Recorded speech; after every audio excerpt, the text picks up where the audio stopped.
Hello mga Lodi. Yan, katatapos ko lang maggarahe. Pero hindi pa ako inaantok. So, tuturuan ko kayo ng pag-repair ng isang 32-inch Promac 32-inch o Samsung or kahit anong kanyan board. Tuturuan ko kayo ng paano mag-repair ng power supply. So, isaksak na natin. No power siya. Isaksak ko na. Yan, tumunog pa siya. Clack. So, ibig sabihin, nagpa-power yung power supply pero bakit walang indicator na red? So, i-upload ko to sa YouTube para sa mga baguhan. Yung mga expert, alam na yan. So, ano ba ang katulad kong isang electronics na nag-aral noon ng 2 years, yung mga black and white pa yun. Ito mga modern na. That's 15 years ago, 1996. Ako nag-aral ng electronics. Yung mga black and white pa yun na TV. Yung may likod.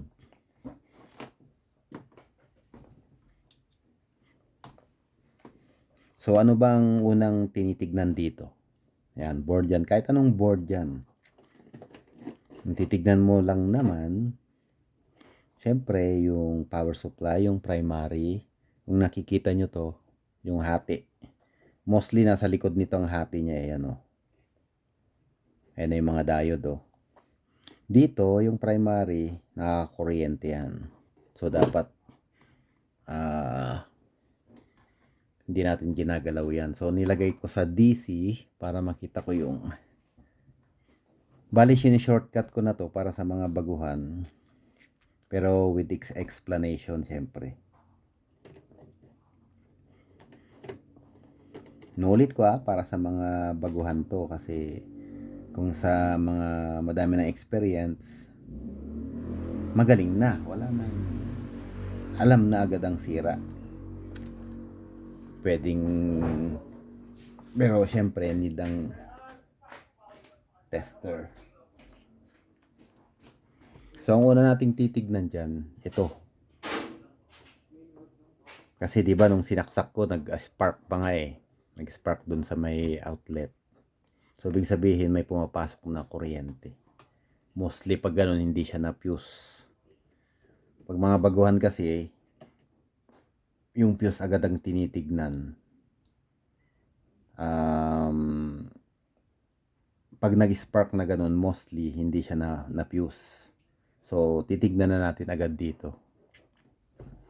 So check natin. Ayan siya mayroong 321 volts. Ito yung tinignan ko Ngayon, itong negative ilagay natin sa ground. Dito para makita ang naka-ground. May camera. Yan. Ang next nating titignan, so meron na siya dito sa primary. Yung galing sa outlet yan. Ito yung primary natin. Consist yan ng diode, capacitor, transformer. Yung iba dito, circuit na ng ano yan. Siya na yung mga nagko-control. Lahat yan. So, ang next nating titignan, yung mga diode. Mga diode to. Mga diode yan. Pagtingin ko. Yan, diode. Secondary diode. Diode, 1, 2, 3. Ito, diode din to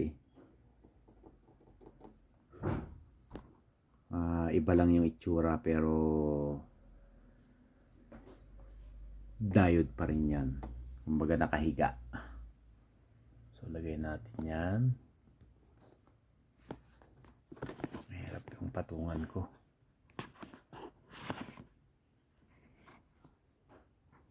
Yan. So, titignan natin ngayon itong mga diode. Yung nakikita natin may mga line na puti.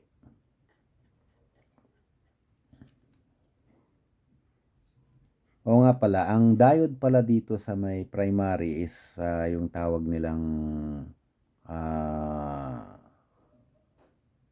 or tawag ko sa kanya yung mga IN5401, IN4001, mga slow diode yun. Lahat ng nandito sa primary slow diode pag galing sa outlet, pero pag lagpas ng secondary mostly pero meron ding slow diode. Ang sinasabi kong slow diode, may inano ko dito ito. Lagyan na natin yan. Lagyan natin sa diode. Ito yung sinasabi kong balik rin natin. Ayan o. 316. Itong isa naman 338. So ito mga mabilis or fast diode. Scat yung tawag dyan. Kuha tayo ng iba. Kuha tayo ng isa rito. Ang tanong, pwede bang gamitin yung fast diode sa primary? Depende sa circuit, depende sa design niya. Pero mostly, slow diode ang mga ginagamit sa primary. Pang-rectify lang. Ayan ito, fast diode na naman to. Ayan o. 0.166. So, mas mabilis na naman siya. Yung recovery niya, fast recovery ang tawag diyan. So balik tayo dun sa Hindi ko may pakita sa inyo yung pang primary. Hanap tayo, baka meron dito. Try natin to.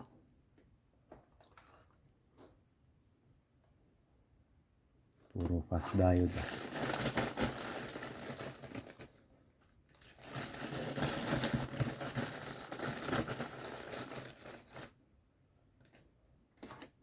Ito, galing sa amplifier to Ito rin natin. Ayan 0.5. So 529. Ito yung mga pang primary, yung mga rectifier diode ang tawag dyan.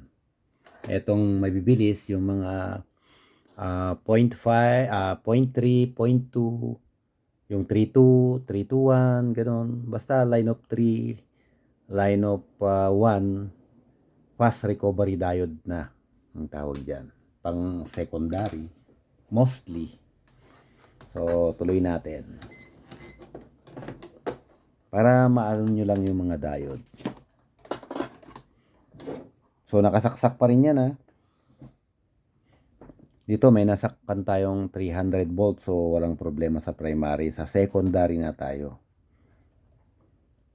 So, naka-ground tayo. Wala tayong nasusukat sa mga diode Wala. Ayan, mga diode yung inano ko kasi syempre visual lang una. Pag wala ka nakitang buntis, walang problema yung mga kapasitor, pero pwede mo ring i-check kahit naman na ganyan yung itsura. Minsan hindi nagbubuntis yan, pero sira na pala siya. So mostly pag merong power to na 300 volts, 300 plus, mostly ang nasisira dyan diode. Kasi walang power walang indicator Kumaga hindi nakakarating yung voltage doon sa secondary. So ibig sabihin may short dyan. So pwedeng ito, pwedeng yun, pwedeng ito. So anong next natin gagawin?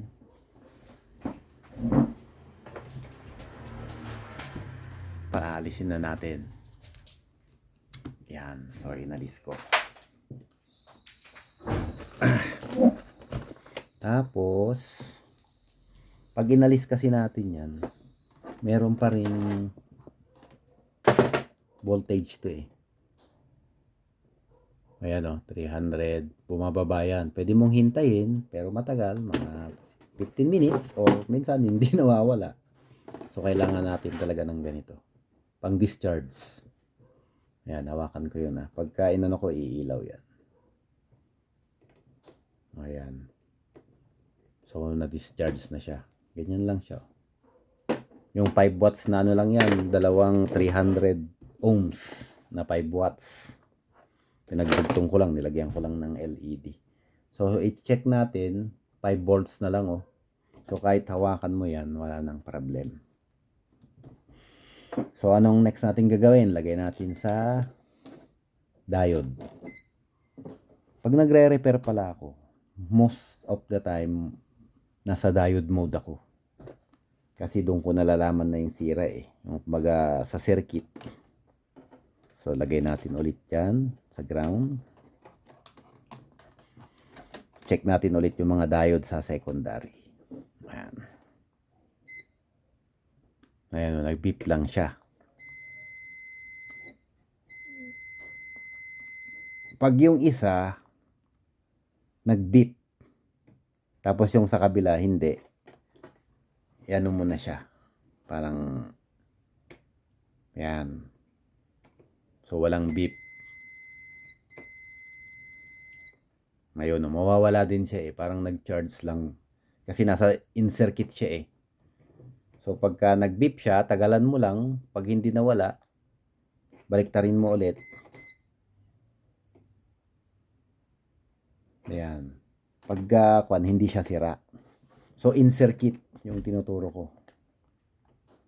Gaya nito oh. Wala din, di ba? So, may dalawa pang diode na hindi natin na-test. Ayan o, nag-biblink siya o. Pero pag tagalan mo, mawawala yan.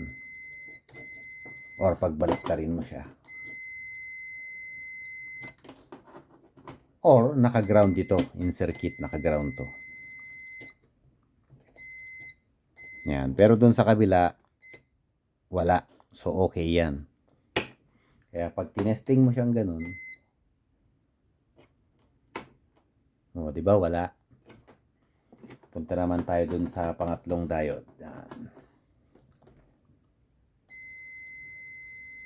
Ayan o, 0.6. Makita nyo yung difference. 0.6, 0.5, 0.4. Dito sa kabila, nagbibip siya. 0.6 parehas lang. So, naka-ground. Ayan, no. Dun sa kabila naman, dalawa sila. Diba? Dalawa. Pero dito, yung isa lang ang nagbibip. Yung sa kabila, hindi. Pero dito, nagbibip siya, nagbibip din doon. Diba? So, parang may suspect na tayo ito. Diode mode remember, diode mode. Yun yung pagkakaiba Diba? Dito, sa kabila lang. Pagka nilagay mo lang sa ground. Ngayon Ito, left and right.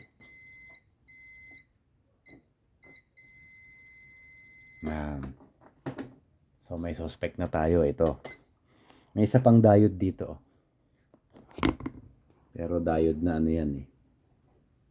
Yan. Testing natin ulit. Pati siya.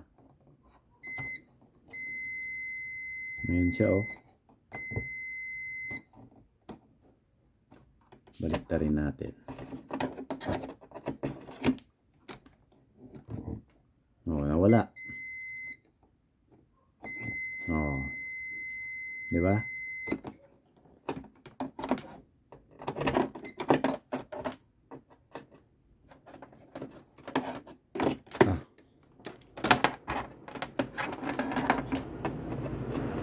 So, dalawa ang diode na nagbibip. Pero yung isang paa niya, hindi siya nagbibip Pag sira ito, pati yung isang paa niya, tatlo kasi yan eh. Diode yan. Ito magkaano lang eh, parang dalawang diode yan na pinagdugtong. Ayan siya oh. Pero dito, wala. Dun lang sa kabila.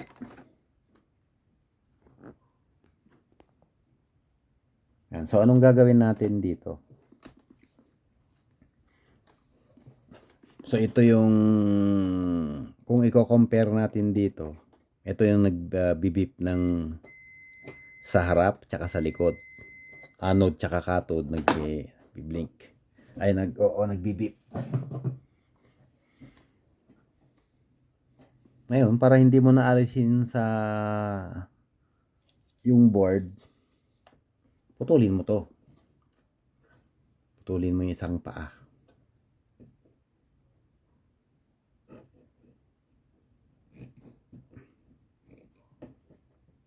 Wala yung plies ko eh. Hindi ko mahanapan.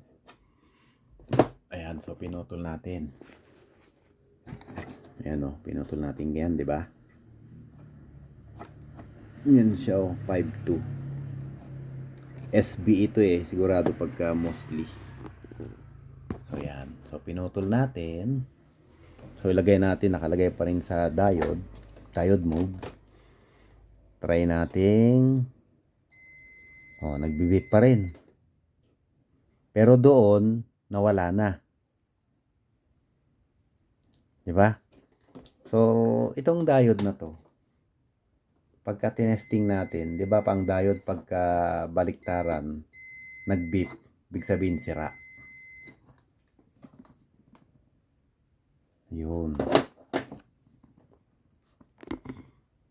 So sira siya, ito sira. So bang gagawin natin diyan pag sira? Siyempre, i-memorize mo lang itong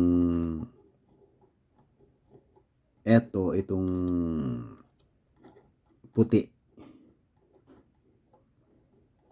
Or may nakalagay naman dun sa board, may ganon. Kumbaga may pagka layman's term kasi ako pag nag-explain ako eh, para maintindihan ng mga bago. Yan. So sira ito, palitan natin ngayon. Alisin ko lang.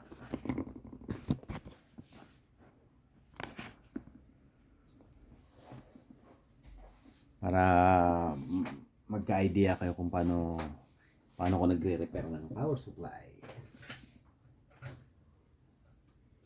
Sinaksak ko na rin yung. So alisin natin to, putulin na natin.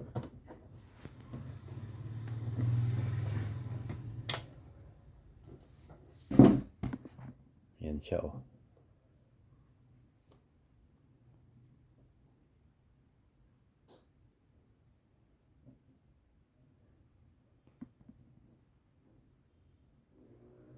Madumi yung kamay ko kasi nag-repair ako eh. Pero yung nakasulat dito, ang una niya is SB. So ibig sabihin ng SB, fast recovery diode. So magtingin tayo ng SB. Yan, titingnan ko lang yung SB.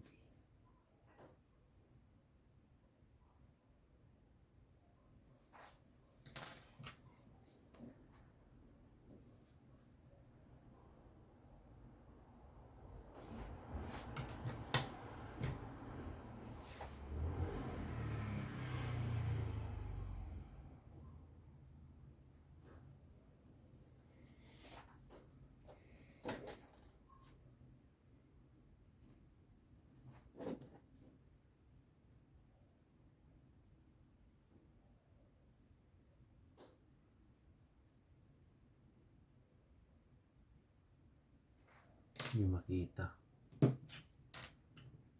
Yun pala yung pinalitan. Ito SB oh. So mostly pagka ganun kalaki yung inalis mo, ganun din yung kalaki papalit mo or yung mas malaki. Pero wala nga naman tayong ano. So i-check pala natin yung yung isang diode doon na nagbibip.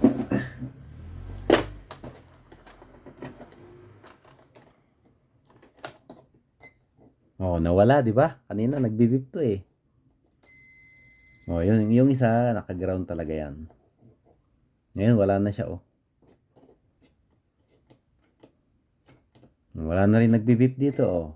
Ayun, oh, wala na rin, oh. Yun na lang isa. Ito. Pero dun sa kabila, hindi. So, mostly, hindi sira yan. Yun lang. Yung pinutol natin. Ano na siya. Lagyan natin ulit sa diode. Para ma-confirm mo, pag wala na sa circuit, baliktarin mo. Nag-beep na dalawa. So, tapon na natin yan. Ito.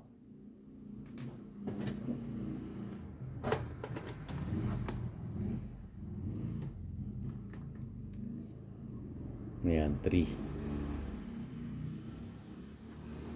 Tapos, wala siyang reading. So, okay siya. So, ilagay na natin.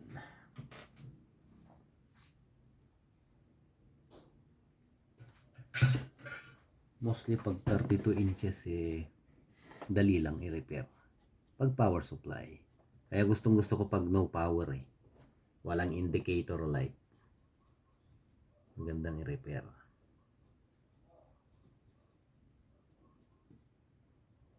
Lagay muna natin to para makita natin. Tinatamad akong alisin yung board Pero mamaya, pagka na-test nating okay, ipe-permanent ko siya. Ito pinapakita ko lang sa inyo.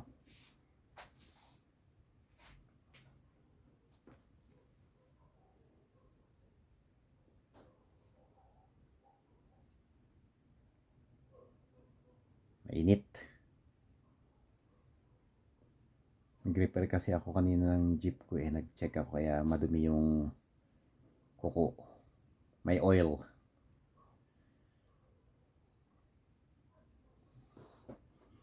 So yung line niya dito. Kasi pag napagbaliktad mo yan, may masusunog na iba. Try muna natin. Kung may lalabas ng voltahe pagka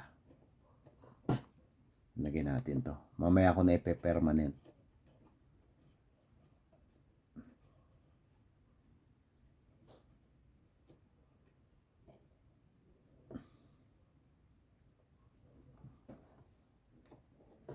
Oh.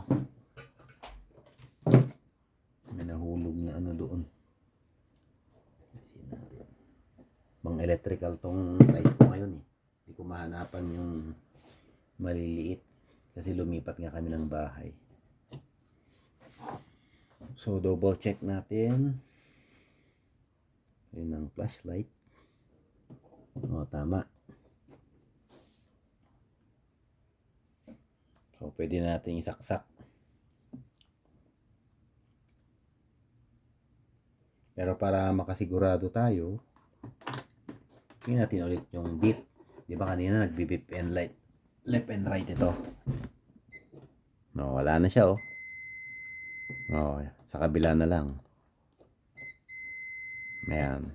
Dito kanina nagbi-beep to So try nating isaksak. Kung magkakaroon ng indicator. So saksak ko na.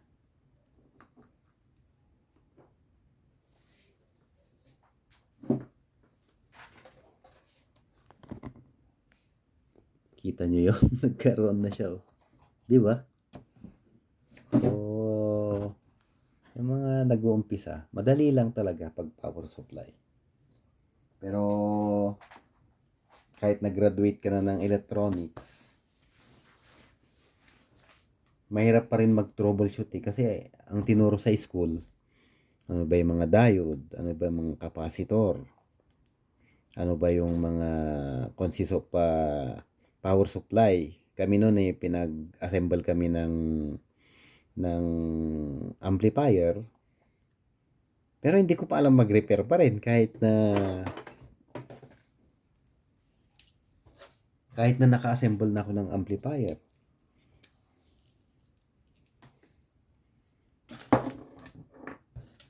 So, meron na yun. I-test natin kung meron ng voltage kahit may indicator para sigurado. Lagay natin sa DC.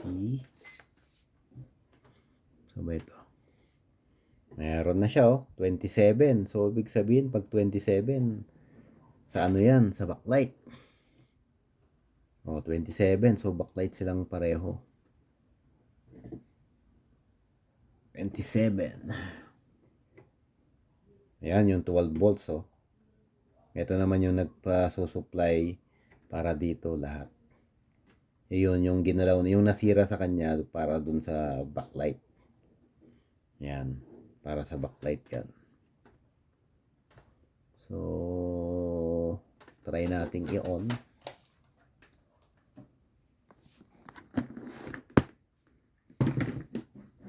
Kung meron na. Wala akong kwan ng Promac, kaya dipindot.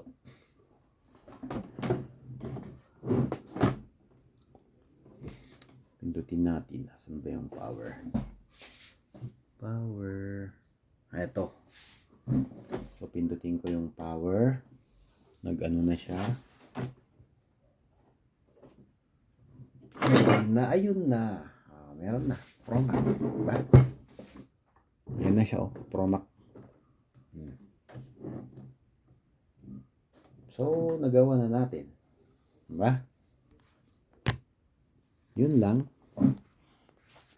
Yung mga baguhan, ganun lang ako mag-repair. Pagka yung 32 inch at walang indicator, mostly, diode ang sira. Yan. So, ipe-permanent ko na lang yan kasi nga, nakuha na natin. Doji naman pagka ganyan, na parang nakalagay lang na ganyan. So, pagandahin mo naman. So, ilalagay ko, alisin ko yung paa na pinutol ko, siya na ilalagay ko doon. So, medyo inaantok na ako. Hintayin nyo na lang sa YouTube.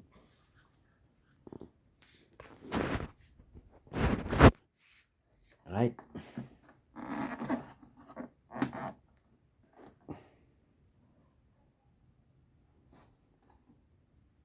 Ayan, Promac.